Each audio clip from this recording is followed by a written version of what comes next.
এক রাজা তার লোকদের হুকুম দিল রাজপ্রাসাদের সামনে মস্ত বড় এক পুকুর বানাতে, পুকুর খনন করতে। তো তার সৈন্য সামন্ত লেগে গেল পুকুর খনন করার জন্য। বিশাল এক পুকুর খনন করা হলো। তারপর সবাইকে সে জানালো প্রত্যেকে যেন এক গ্লাস করে দুধ নিয়ে এসে সেই পুকুরে ঢালতে। সে সকালবেলা উঠে রাজপ্রাসাদের বারান্দায় দাঁড়িয়ে দুধের পুকুর দেখবে, এটাই তার ইচ্ছা ছিল, মনের খায়েশ ছিল। তো তার দরবারের লোকজন পুরো রাজ্যে এটা জানিয়ে দিল, সমস্ত প্রজাদের হুকুম দিল সবাই যেন এক গ্লাস করে দুধ নিয়ে এসে পুকুরে ঢেলে দিয়ে যায় রাতের অন্ধকারে। আর সকালবেলা ঘুম থেকে উঠে রাজামশাই দুধের পুকুর দেখবে।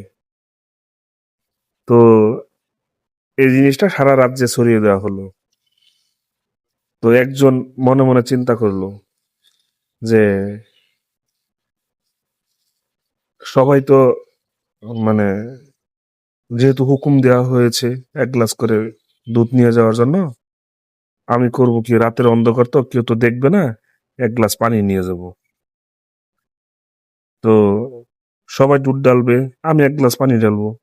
তো এই এক গ্লাস পানি এত দুধের মাঝখানে বোঝা যাবে না, কেউ ধরতেও পারবে না, রাজামশাই নিজেও ধরতে পারবে না। সে মনে মনে এটা ভাবলো, সবার সাথে আমিও যাব, যা এক গ্লাস পানি ঢেলে দিয়ে আসবো।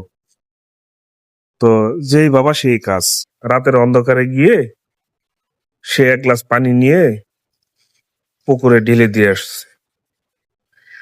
তো এরকম সারা রাজ্যের মানুষ গ্লাসে করে দুধ ঢেলে দিয়ে আসছে, আর সে রাতের অন্ধকারে গিয়ে এক গ্লাস পানি ঢেলে দিয়ে আসছে।